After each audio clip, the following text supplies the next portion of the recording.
was born in 1783 in Caracas, Venezuela, to sixth-generation Spanish Americans. Even on the streets of North America, there is little question of what he became. He was a freedom fighter anyway. Libertador. Hero. Simon Bolivar led troops to victory in 100 battles. His nickname is the Liberator, for freeing 6 South American countries from Spanish rule.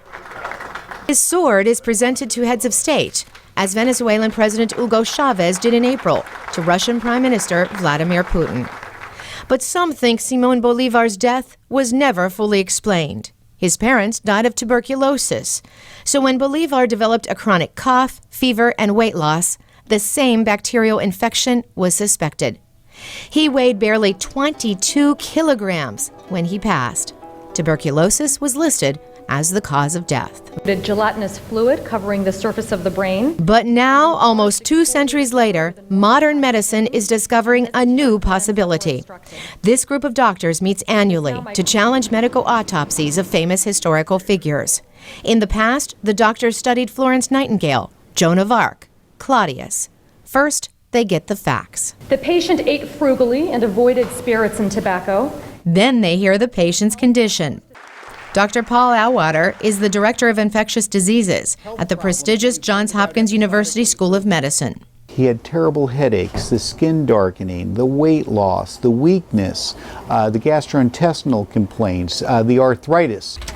Dr. Auwaerter says that range of symptoms is not typical of tuberculosis.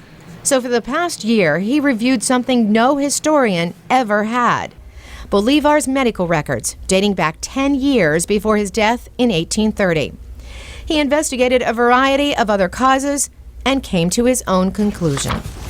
People develop chronic health problems because of chronic ingestion of arsenic. Yes, arsenic, but not poisoning by political enemies, as in an assassination. Instead, Dr. Auwaerter thinks that Bolivar slowly poisoned himself, unintentionally.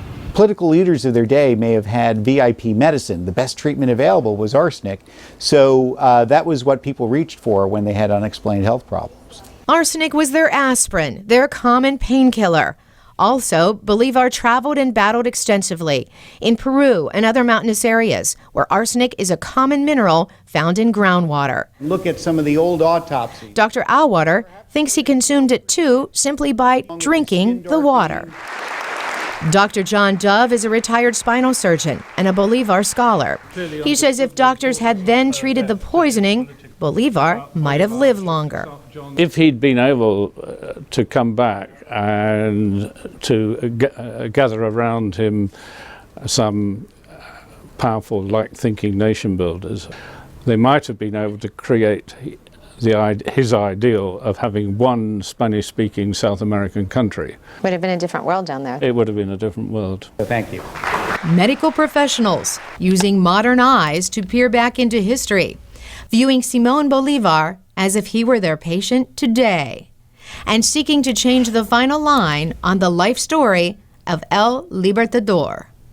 Carolyn Presutti, VOA News.